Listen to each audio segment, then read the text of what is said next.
ගරු එම්.ඒ. සුමන්තිර මැතිතුමා ඔබතුමාට මිනිත්තු 21ක කාලයක් තියෙනවා. Thank you, Chairman of Committees. Often when I have spoken on the Ministry of, on the votes of the Ministry of Justice, I have likened the Minister of Justice in this country to the Minister of Port and Shipping of Afghanistan.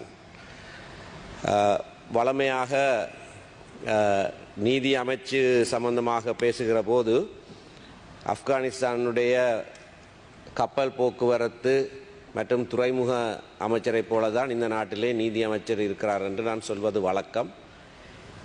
இந்த தடவை அப்படி சொல்லாமல் இருக்கலாமோ என்று நினைத்தால் கடந்த சில நாட்களாக இந்த நாட்டிலே நடந்த பல விடயங்கள் இப்பொழுதும் நீதி இல்லாத நாட்டிலே ஒரு நீதி அமைச்சர் என்று சொல்லித்தான் இந்த பேச்சை ஆரம்பிக்க வேண்டியதாக இருக்கிறது. நீதி இல்லாத நாடு என்று நான் சொல்லுகிறதற்கான பிரதானமான காரணம் நாட்டிலே சட்டங்கள் வெவ்வேறு மக்களுக்கு வெவ்வேறு விதமாக பிரயோகிக்கப்படுவது அப்பட்டமாக தெரிகிறது.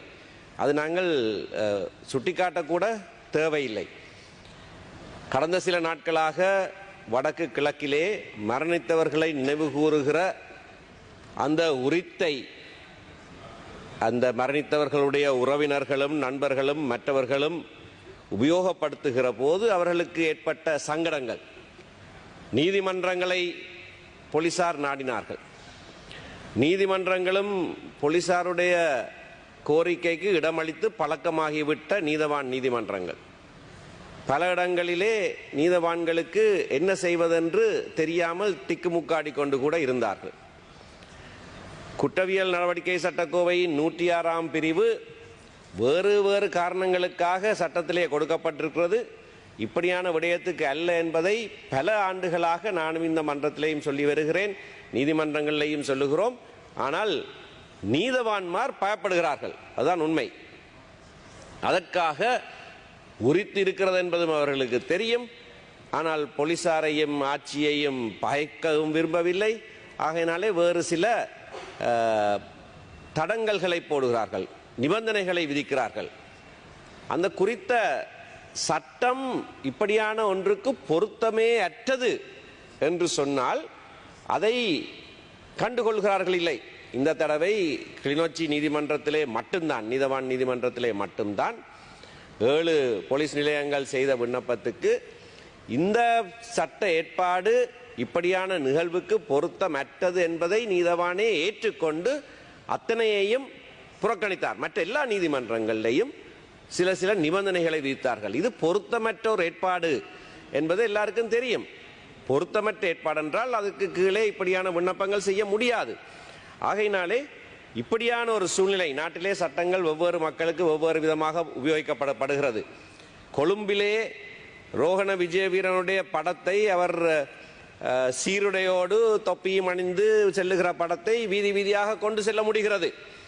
ஆனால் தங்களுடைய இறந்த உறவினர்களுக்கு நினைவு கூறுவதற்கு பலவிதமான நிபந்தனைகள். ஏன் இந்த நாட்டிலே 2 விதமாக சட்டங்கள் பாய்கின்றன? இது இனங்களுக்கு மட்டுமல்ல, இடையிலே மட்டுமல்ல, சமயங்களுக்கும் இடையிலேயும் இருக்கிறது. I read yesterday that Pastor Jerome Fernando has been arrested and remanded also, and the magistrate has made certain comments while remanding him, while Sumanarathna Thera from Batiklo has been making speeches openly saying that he will cut Tamil people to pieces. He has not been arrested, he has not been remanded, he is considered to be above the law. So this is the curse of this country, and I think the Minister of Justice must be ashamed to call himself the Minister of Justice. If you held another portfolio, you can just pass off. But how dare you call yourself Minister of Justice in this country when there is no justice? So blatantly discrimination is apparent, and I think it must be a burden to you to go around the world calling yourself the Minister of Justice of Sri Lanka. In this house, there are questions that have been raised. Now, these are fundamental issues. This house has freedom of speech. Everyone knows that. Not only this house, parliaments world over have that privilege. And that is given for a reason. Without exception, parliaments around the world have that privilege. It is wrong to say that someone here is speaking under cover of privilege. No, that's a wrong phrase. It's not cover of privilege. He is using his privilege because the law has given him that privilege. Historically and universally, that's a privilege that is given for a very good reason. And when that is used, it's wrong to say somebody is taking cover behind privilege.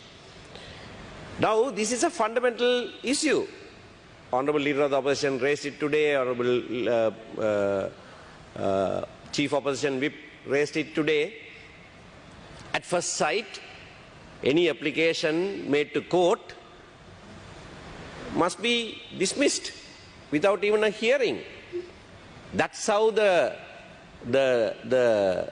committee relationship between the three organs of government must be maintained. Otherwise, Section 3 and 4 of the Parliamentary Powers and Privileges Act will become useless. That if lawyers have to go, if parties have to appear before court and argue and convince judges that they have no jurisdiction. I mean, this is a blatantly fundamental position.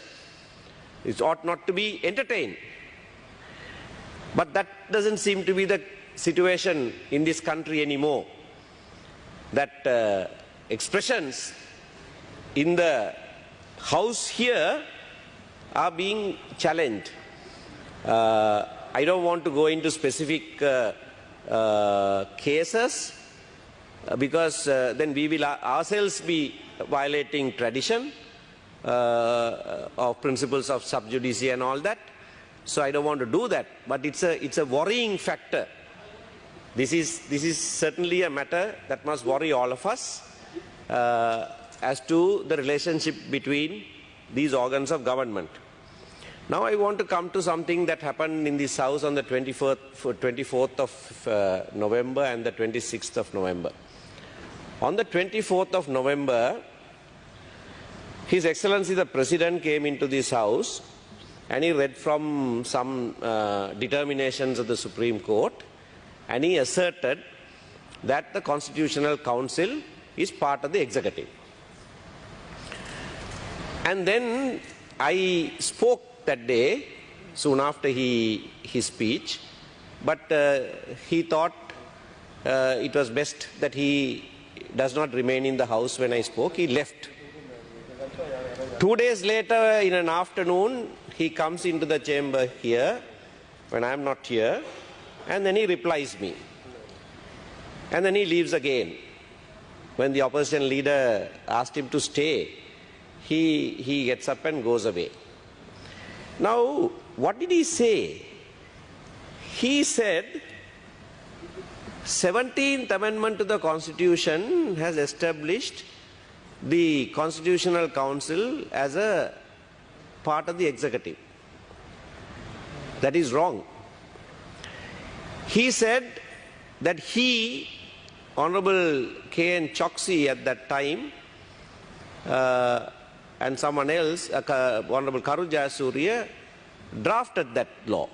That is also wrong. That was at the insistence of the Janata Vimukti Peramuna at that time in 2001 that it was brought. He was talking about something else. He was talking about the 18th and the 19th Amendment, the aborted 18th and the 19th Amendment, which was never passed in this House, which during his tenure as Prime Minister, he brought to clip the wings of the Executive President at that time. He was reading from those determinations and claiming that they were part of the 17th Amendment determination. He even said that Honorable Sumandiran appeared in the case and for Center for Policy Alternatives, I was bemused because in 2001 I was not in the country, I was reading for my master's degree elsewhere. But having looked at the documents, 17th Amendment to the Constitution, this is what it says. Chief Justice Sarath Silva's bench, when he gave the determination, it says, I'm reading from the parliamentary, the decisions of the Supreme Court in parliamentary bills, which is a publication of the parliament. I'm saying all this because I'm reading from authoritative text, unlike the President. At page 250 of the volume of decisions between 1990 and 2003, and it says the Constitutional Council is being established, and it says in that respect the provisions relating to the establishment and functions of the Constitutional Council is a core of the 17th Amendment. These provisions are contained as noted above in the new chapter 7A, and that is where the leader of the house was also wrong on that very day. He rose in this house and he said the Constitutional Council appears under the same chapter as the executive. That is wrong. There is a new chapter created. Executive is chapter 7, a new chapter 7 capital A is created. Sua generis organization, Constitutional Council is neither part of the executive nor part of the legislature. On that day I made an intervention. I did not say it was part of the legislature. I said it was part of the legislative structure. And that is what the 17th Amendment determination also says. I later found out. It says, is a core of the 17th Amendment. These provisions are contained as noted above in the new chapter 7A with articles 41A to 41H. The council is essentially a body that comes within the aegis of Parliament, with the Speaker as its chairman. With the Speaker as its chairman. That is why it is part of the legislative structure. Speaker is a chairman, the body always has met in Parliament. But that doesn't make it part of the legislature in the strictest sense of the word.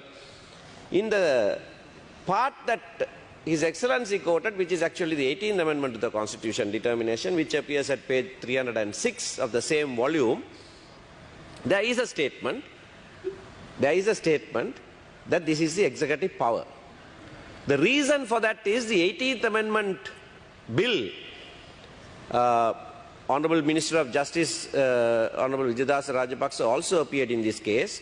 I also appeared in the matter, and I distinctly remember your submissions in the Supreme Court then, which was primarily aimed at the language. I remember you saying, this is bad English. How can this be part of our Constitution? Something that was the President claims he and Honorable Choksi drafted. Right? Hurriedly drafted perhaps. It says the Constitutional Council established under the 17th Amendment is part of the executive and is attributed executive power for the reason they were considering the rules that were to be made part of the Constitution for the Constitutional Council. Constitutional Council determinations were sought to be taken away from the jurisdiction of the court and was sought to be made immune from judicial proceedings. It is in that context that the court said this is the exercise of executive power by the President. Restrictions are placed on his exercise of executive power, and therefore those decisions must be subject to judicial power. It is the exercise of executive power that is sought to be restricted. So that is what we have been saying. It's a check and balance on the executive power by a body that is separate from the executive, that is separate from the legislature, but is under the aegis of the Parliament. Now, unfortunately, these have to be placed on record, because otherwise it goes unchallenged. Some people ask me, are these the more important things in the country today? Well, perhaps not. But when the President comes here and says what he wants, half-baked arguments when nobody here is to challenge what he says, and then he gets up and walks away, it's important that we put him right. The same determination says the Constitutional Council, as pointed out earlier, is established by the 17th Amendment. Proposed amendment enables the Council to exercise legislative power. Why? Because they can make rules. It's subsidiary legislation, no doubt, and they said that it must have the approval of Parliament, but something of the legislative power, because they can make subsidiary legislation by means of rules. Now, with regard to the relationship between the executive's power, which has been curtailed by the Constitutional Council, that must have some meaning. 17th Amendment was brought for good governance. The determination recognizes that. It was sought to be taken away by the 18th Amendment, brought back by the 19th Amendment, taken away again by the 20th Amendment, brought back by the 21st Amendment with a lot of fanfare, saying that we are bringing this back. But you can't say we have brought back the check and balance on the President, and that the President behaves as though there is no check and balance, that he is the be-all and end-all of all, that his nomination must be accepted. I will make only one nomination and that must be accepted. No, that is wrong. That is not the intention of Parliament when it enacted these amendments 3 times over to curtail the untrammeled power of the executive president, and that must be noted, because now we have come into a situation of another crisis of governance. This has an implication for economic recovery as well. This has been highlighted by even the IMF, and the President is the one who is violating the Constitution. I am saying it a second time in this House in less than a month. This is intentional violation of the Constitution, an offence for which he can be impeached. With regard to privilege, I want to again put this on record. The standing orders, Standing Order 83-1, only prohibits the personal conduct of various persons, including judges, from being matters of reference in this House. Previously, the standing order said the conduct. That was changed. Previous standing order 78 said the conduct cannot be subject matter of discussion. Now that has been restricted to personal conduct. That's with a good reason. It's this House that gives judges judicial power. In fact, judicial power is exercised by Parliament through courts. And to that extent, Parliament has an obligation. It is true, for judiciary to act independently, we must restrain ourselves. We don't discuss matters sub judice. We don't discuss judges' personal conduct. But we certainly can discuss the official conduct of judges. And not only here, even outside, we can subject decisions of court to scrutiny and criticize it. That must be there for a vibrant democracy, but it must be exercised with caution so that the independence of the judiciary is not affected.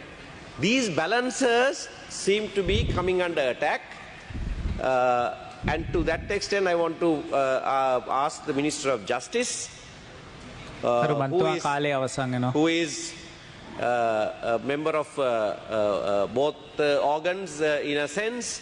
He is a member of the Inner Bar, a very senior President's Council, and now he is part of the executive, occupying the position of Minister of Justice, and to ensure that we continue to maintain these balance carefully and not allow one to step on the toes of the other. Thank you. අවසන් බොහොම ස්තුතියි ඔබතුමාට. ඔව්. ඔබතුමාට කලින් කිව්වා නඩුවක් පැවරු පළියට අධිකරණයට නෝටිස් දෙන්න බෑ කියලා. නෝටිසේ. දැන් මම ඒකට උදාහරණයක් දෙන්නම් මේ ළඟදී පහළ අධිකරණවල විනිශ්චයකාරවරු නඩුවක් දැම්ම ඒ අය මේ ආණ්ඩුවේ අධික බදු බරවල නිදහස් කරන්න කියලා. අධිකරණය ඒක බලලා නෝටිස් දෙන්න නැතුව නඩුව ඉවත් කෙරුවා. ඩිස්මිස් කෙරුවා. The judges of the lower court filed an application to exclude them from this very high tax regime. The court rejected it even without noticing the Inland Revenue.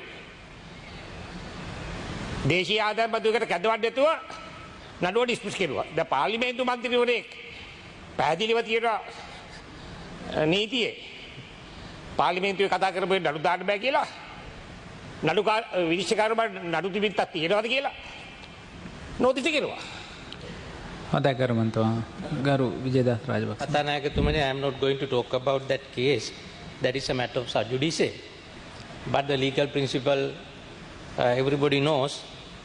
The court also has to follow the rule of audi alteram partem. That if the other party is not heard, the Honorable Sumantiran himself goes and argued in so many cases audi alteram partem. Anyway, now Honorable Sumantiran said that the president comes and he says whatever he wants and go. That is true. When the president wants to say something, he comes from that door and he says whatever he wants, he goes.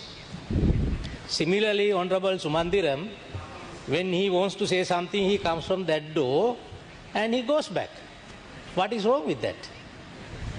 And my concern is, Honorable Sumantiran said that I must be ashamed to be the Minister of Justice in this country. Certainly that if it came from a mediocre, that's, I will not be surprised, so I will not talk. But when it comes from a President's Counsel with a seniority like Mr. Honorable Sumantiran, I think that it is rather shameful to make a comment of that nature, because you cited three examples. One is that the magistrate in Northern Province has issued an order not to have rallies or protests, and as a result police has arrested some people. You yourself know what is the role of the Minister of Justice. Is this House by any statute given the power for the Minister of Justice to overrule the magistrate order?